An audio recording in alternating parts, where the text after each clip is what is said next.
विधानसभा निवडणुकीत मतदान कोणाला करणार आणि का करणार हे तुम्ही सांगू शकता? अर्थातच भाजपला, आणि तेही सुशासनासाठी.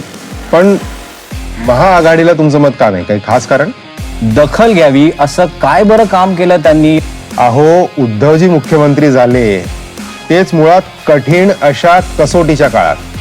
ते मुख्यमंत्री झाले आणि 2 महिन्यात कोविडने सगळ्या देशाला स्थानबद्ध केलं. विकासाचा विचार करायला वेळ आणि संधी दोन्ही नव्हतं. खडतर काळातच माणसाची खरी परीक्षा कळते. सलील, मला सांगा, कोविड सारख्या संकटाचं नियोजन करणं सोपं काम होतं का? कोणालाच अशी परिस्थिती हाताळण्याचा अनुभव नव्हता. त्यामुळे काही गोष्टी सुटणार, काही राहून जाणार, हे होणारच ना.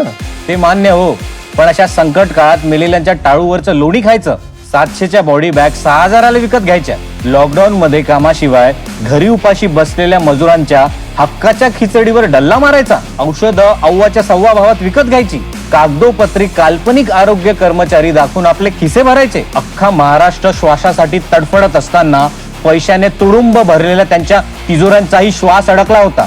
याला जर तुम्ही चोख नियोजन म्हणत असाल तर सॉरी. पण कोविडचा काळ सोडला तरी 1.5 वर्षाची कामगिरी उत्तमच होती. फारच उत्तम होती. जिलेटिनच्या कांड्या पेरल्या, दरमहा 100 कोटींची वसुली केली, भ्रष्ट पोलीस अधिकाऱ्यांची तो ओसावा नाही असं निर्लज्जपणे म्हणत पाठराखण केली. फारच उत्तम कामगिरी होती म्हणायची. असे रागवू नका. पण काय हो, महायुतीचा कारभार तरी काय होता? आता हेच बघा ना, सगळे मराठे नाराज आहेत. नाही नाही नाही, अशी दिशाभूल करू नका. अण्णासाहेब पाटील महामंडळाने 1 लाख उद्योजक घडवले. ते मराठा आहेत. नोकरी मागणारे त्यांचे हात आता नोकरी देणारे झाले आहेत. हॉस्टेल मिळेस्तोवर हॉस्टेल भत्ता घेणारे लाखो विद्यार्थी पण मराठा आहेत. फीज मध्ये सवलत मिळणारे लाखो तरुण मराठा आहेत. सारथी योजनेमधून अधिकारी झालेले मराठाही खुश आहेत. त्याशिवाय लाडकी बहीण योजनेत हात बळकट झालेल्या भगिनींमध्येही मराठा भगिनी आहेत. सोलर पंप मिळालेल्या शेतकऱ्यांमध्येही मराठा आहेत. या वेगवेगळ्या गटांमध्ये सगळे मराठा देवेंद्रजींना आशीर्वाद देत आहेत.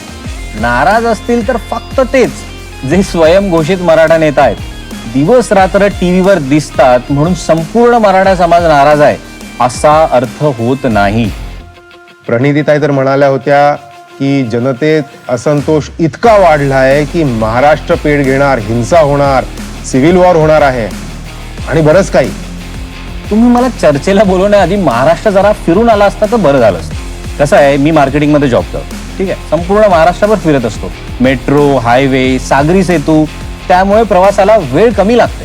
प्रगतीचा एकच निकष सांगतो, भारतात सगळ्यात जास्त विदेशी गुंतवणूक महाराष्ट्रात होते, राईट? किती? 52%. म्हणजे एकट्या महाराष्ट्रात येणारी गुंतवणूक भारताच्या अन्य राज्यापेक्षा जास्त आहे. तुम्हाला खरंच असं वाटतं का की परदेशी कंपन्या एखाद्या अस्थिर राज्यात अशी कोट्यावधी गुंतवणूक करतील? म्हणजे तुम्ही ठरवलंय की तुम्ही तुमचं मत महायुतीलाच देणार? महायुतीला, भाजपला, देवेंद्रजींना. म्हणजे माझं मत गती आणि प्रगतीसाठी, माझ्या महाराष्ट्रासाठी.